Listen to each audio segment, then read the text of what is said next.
आज जो आपने प्रेस वार्ता बुलाई है उसका उद्देश्य?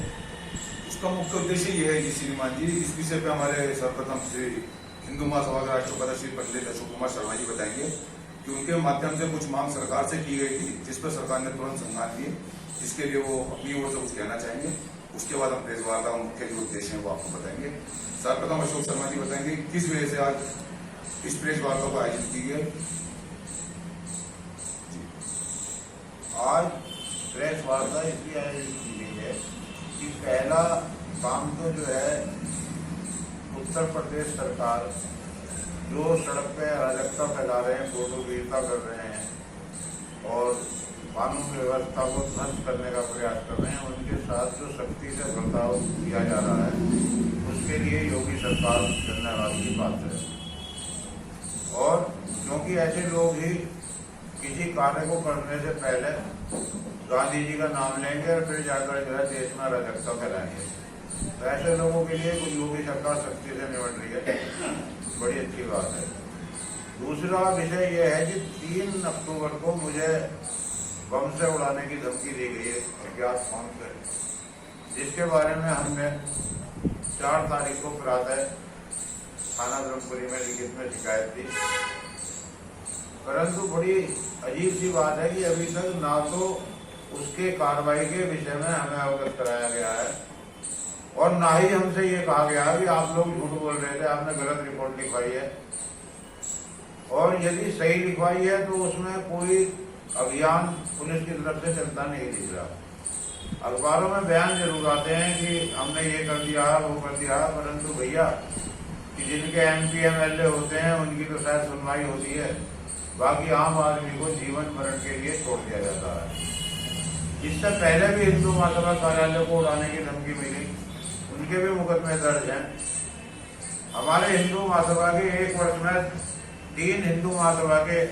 वरिष्ठ कार्यकर्ताओं की हत्या हुई, अब 4थी धमकी मिली। तो इसके बारे में भी कोई सटीक जवाब अभी तक सरकार की तरफ से हमें नहीं मिला है और ऐसा लगता है कि शासन प्रशासन पुलिस इस इंतजार में है कि भाई ऐतिहासिक मंदिर है, गौड़से जी की यहाँ विश्व की सर्वप्रथम मूर्ति है, ये बम विस्फोट हो जाए तो उड़ जाए, नेस्तो नाबूद हो जाए। परंतु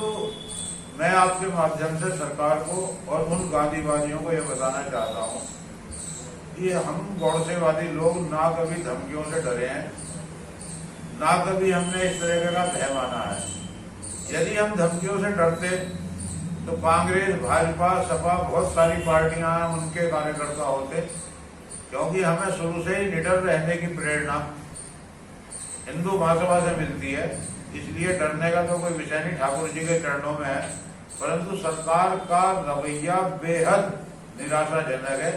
कम से कम हमें ये तो बता दें कि आपने झूठ बोला है, या उनकी छानबीन करके हमें ये बता दें कि हम लोग क्या निर्देश हैं हमारे लिए, हम अपनी सुरक्षा की व्यवस्था करें। बाकी हमें पुलिस से, शासन से कोई सुरक्षा गार्ड या कोई अपना VIP ट्रीटमेंट नहीं चाहिए। हमारी सुरक्षा के लिए हमारे भाई परमानंद सरीखे, भाई अभिषेक जी हैं, भाई भरत जी हैं, ये सब प्रकार के शस्त्र शास्त्र चलाने में पारंगत हैं।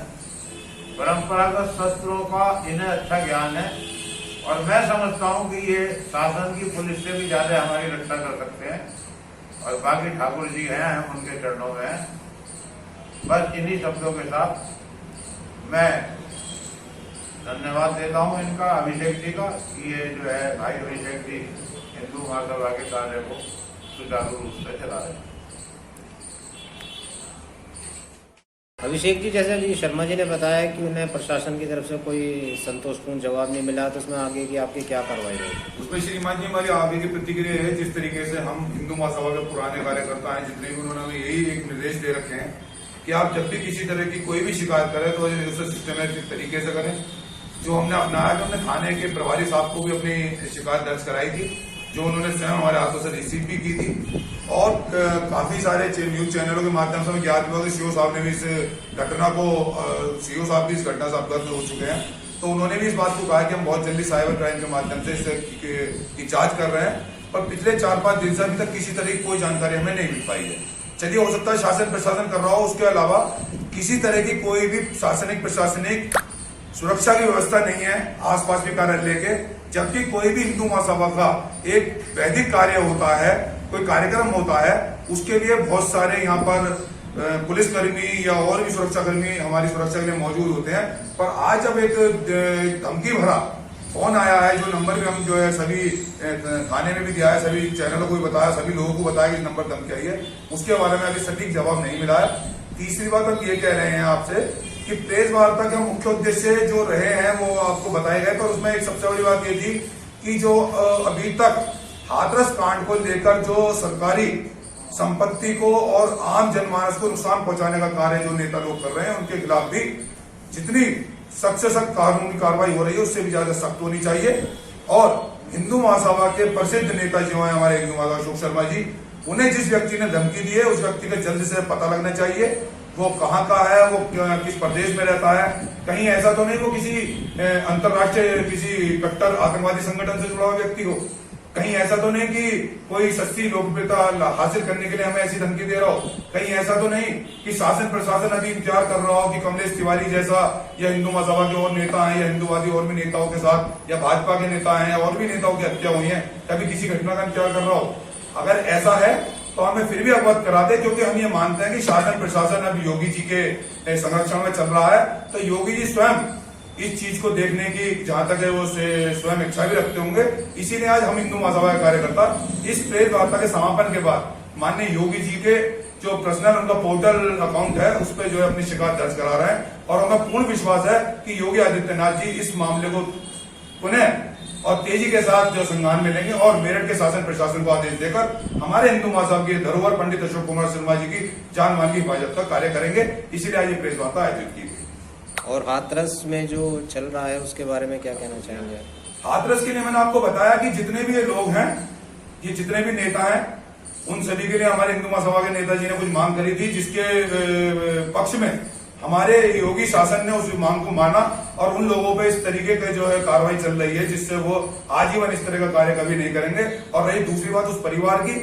परिवार कोई भी हो, पीड़ित परिवार की हमेशा मदद होनी चाहिए, उसके साथ न्याय होना चाहिए, जिसके लिए हिंदू महासभा आज भी कह रही है कि अगर उस बेटी के साथ गलत हुआ है, उस बेटी के साथ अत्याचार हुआ है, उस बेटी की हत्या हुई है, तो उसके हत्यारे को सजा जरूर मिलनी चाहिए। और अगर इसमें राजनीति हो रही है तो जो लोग राजनीति करनी है उन्हें सजा मिलनी चाहिए, यही हमारा हाथरस कांड पे कहना है। और आज की इस प्रेस वार्ता के माध्यम से यही कहना है कि जो हमने 3 दिन पहले थाने के अंदर शिकायत दर्ज कराई थी कि बम से उड़ाने की हमारे नेताजी को हमारे इस भवन को धमकी दी गई, उस आदमी को जल्दी जल्दी पता लगना चाहिए। क्योंकि आप देख सकते हैं कि गांधी प्रेमी लोग, गौरसेवादी लोगों को बम से उड़ाने की